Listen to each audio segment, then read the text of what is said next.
చూడండి ఫ్రెండ్స్, పల్లెటూరు యొక్క అందాలు ఎలా ఉంటాయో మనకి ఈ వీడియో ద్వారా మనం చూస్తున్నాం. అంతా మన పల్లెటూరులో సంబంధించినటువంటి ఈ యొక్క వాతావరణం ఎలా ఉంటుందంటే ఒక పండుగ వాతావరణం లాగా ఉంటుంది. నాట్లు వేసే టైంలో పండుగ వాతావరణం ఉంటుంది. అలాగే మనకి వరి కోతకు వచ్చేటప్పుడు కూడా ఒక పండుగ మాదిరిగా ఉంటుంది.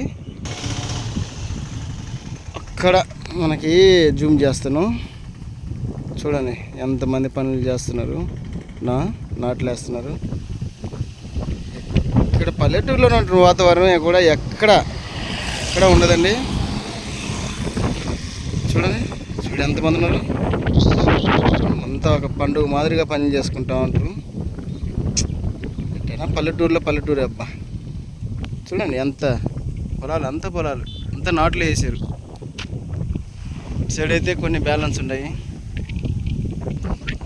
అయినా ఏం చేస్తామండి, ఎంత పని చేసినా మనకి రైతు పడే కష్టానికి తగ్గ ఫలితం అనేది ఉండదు. కష్టపడేవాడు ఒకడైతే దోసుకుని తినేవాళ్ళు కొంతమంది ఉంటారు. చివరికి రైతు మిగిలింది కూడా మనకి ఏం లేదు. అది ఫ్రెండ్స్ పల్లెటూరు యొక్క వాతావరణం. అది ఈ సీజన్, నాట్లు వేసే సీజన్. ఈ సీజన్లో ఎలా ఉంటుందో ఏందో ఈ వీడియో ద్వారా మీకు తెలియజేయడం జరిగింది. మొత్తం కొన్ని వేల ఎకరాలు ఉన్నట్టున్నాయి. బాగుంది, పల్లెటూరు యొక్క అందాలు బాగుంది. Very thank you so much.